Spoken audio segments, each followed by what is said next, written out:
So we have some actual good news out of Israel, despite the fact that it may sort of take a while until anything really comes of this. And the news is that the longest serving prime minister, Benjamin Netanyahu, has been indicted on charges of fraud, bribery, and breach of trust.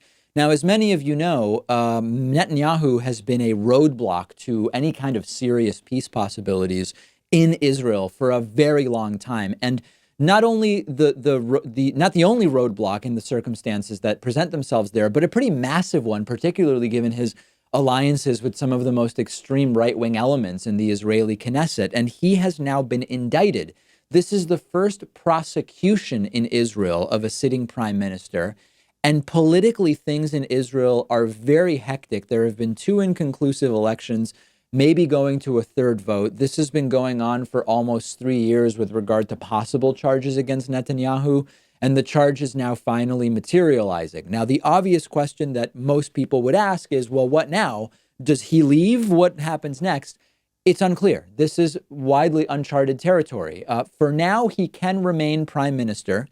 If convicted, he would have to step down, but it could be 3 or even 4 years until a possible conviction would happen. And that doesn't even account for the possibility of appeals. So this really could be a very long time. And it's going to be more about not financial pressure, although maybe so, given the level of corruption he's allegedly involved in. Political pressure. It may be more about political pressure in terms of actually making change happen. Netanyahu is apparently planning to stay for the time being.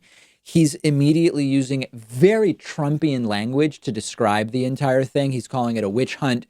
He's calling it an attempted coup. He wants the investigators investigated. I mean, it's a carbon copy of the rhetoric that we've seen Donald Trump employ around investigations and allegations into his misdeeds. But then there are also some pressing practical political questions. Number one, Benjamin Netanyahu is a member of the Likud party. Does the Likud party lose confidence in Netanyahu and say he has to go? There are elements within the Likud party that are saying we need a different leader. But so far, the official position of Likud has been they are standing by Benjamin Netanyahu. What might the quickest way be to get Netanyahu out? Probably if Likud says they're picking a different leader, which they could do at any time. But again, right now, it's not obvious that they're going in that direction.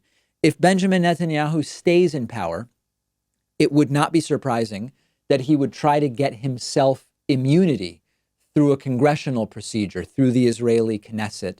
But there is no Knesset right now in the sense that Benjamin Netanyahu has not been able to form a government since the last election. So it is a complete and total mess. What we do know, what we can say for sure, is that Netanyahu has been a disastrous prime minister from the point of view of moving forward on peace and some kind of even steps towards breaking the impasse of the Israeli-Palestinian conflict. Now, every time I talk about this, if I don't mention the both sides, somebody gets mad at me.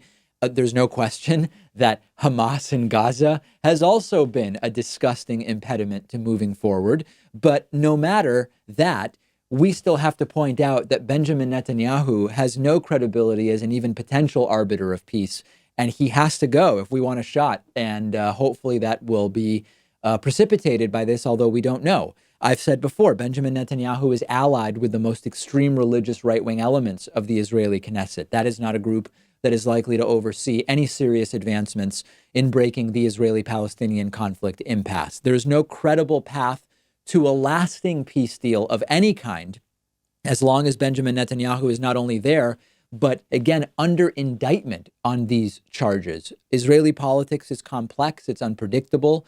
It's not obvious what the next step will be. Again, a conviction on these charges is unlikely to be the fastest way to get him out, since it could take 3 to 4 years for an initial conviction, and then there can be appeals. So this is going to be a long one. The immediate news is, of course, good. We have to understand that this will be a very slow process, which might in the immediate change very little, or something could happen like Likud saying Netanyahu's out, here's our new leader, which might actually bring change more quickly. There is probably more to gain by trying to seat a new government than trying to wait around for a Benjamin Netanyahu conviction. But some good news, although it's unclear how quickly it will bring any change forward. We'll follow it for sure.